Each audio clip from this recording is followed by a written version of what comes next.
Hi, in this video we are going to see about data storage, data retrieval and data recovery. So data storage is about choosing the database and then we are going to entering the data, entering the value, and then we are going to store that particular database in a large volume.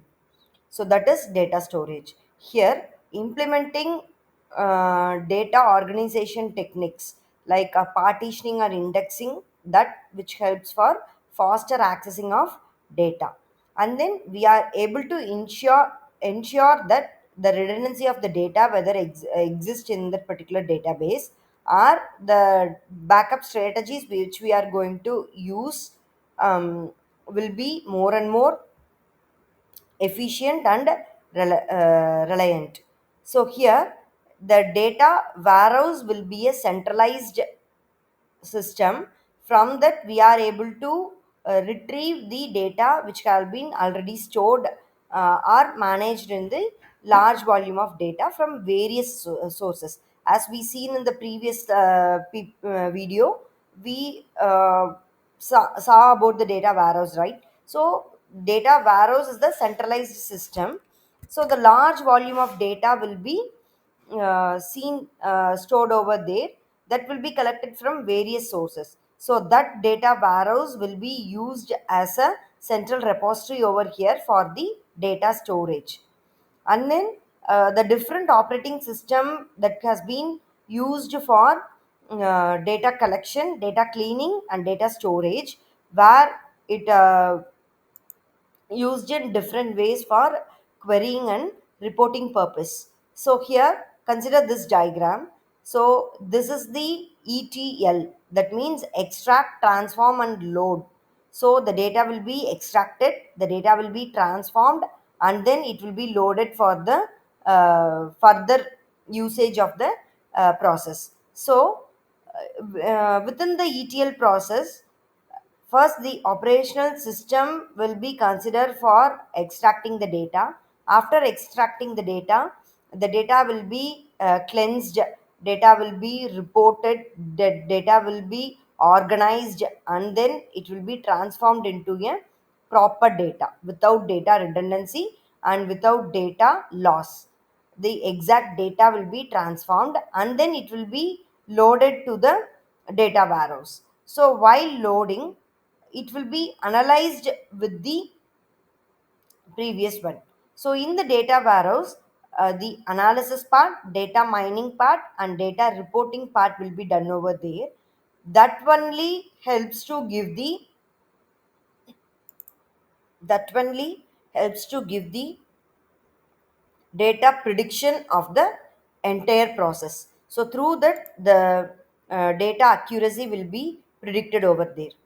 The main components of data warehouse that includes the data source, ETL process, data warehouse database, and the metadata. So already I described about the data source, ETL process, and data warehouse database. So what is meant by the metadata?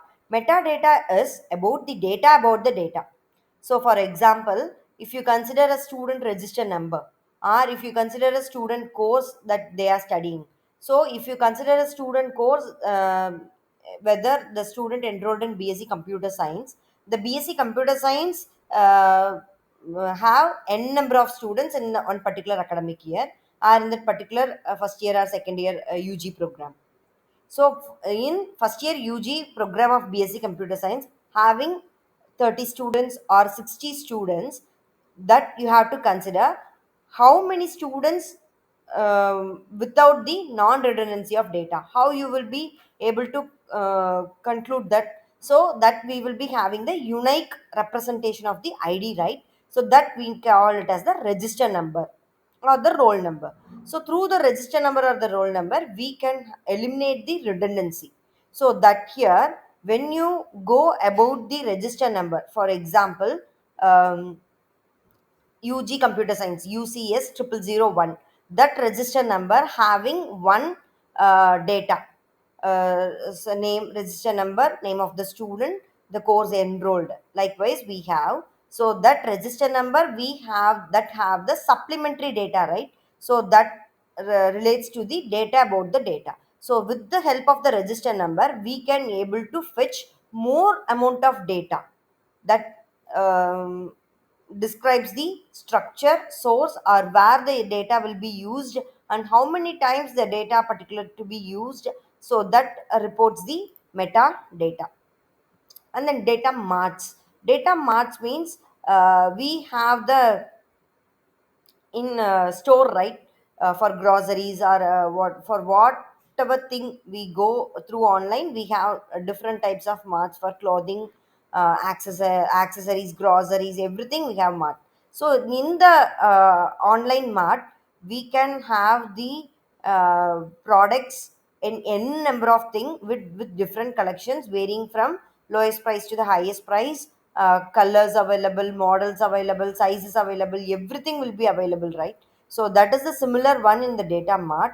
So it comes from the smaller one to the larger one, where the data repositories are focused from each uh, business functions of the specific departments. Next, OLAP, Online Analytical Processing Tools. So this tool, it help to dig the data into deeper one, and then it supports with the analytical query portion. Next, data retrieval. So data retrieval here, it refers main the process of accessing and extracting the data from the data warehouse. So for example, we have the database with thousand set of data. So how we retrieve the data from the database, whether we can able to connect the database with the front end, and then we can able to retrieve with the help of the SQL query or the Oracle query, right? So, or with the help of the mm, data access, we can able to retrieve the data, and then we can able to view the data or manipulate the data. So similar to that, here also data retrieval is with the help of the query language. Any query language we can able to use to retrieve the information, and then we can able to analyze, we can make a report, and through the report we can finally go with the decision with the accurate rate of percentage that we can able to plan further for our business decisions. And then data recovery. So here the data recovery is the thing when we come into the situation where we lost some data, whether the data in the form of corrupted one, or data loss, or data restore, the data is not in the correct format, whether it is inaccessible one. So from various storage devices or the external devices, auxiliary devices, in whatever purpose, when we are in the situation of no other way to retrieve the data, so there it comes the concept of data recovery. So when we go with the data recovery, the data that has been lost or deleted or corrupted, we can able to retrieve the data, and then we can able to identify the cause of data failure or data removal, and then through that particular softwares or the hardware thing, we can able to give the proper data retrieval process. Thank you.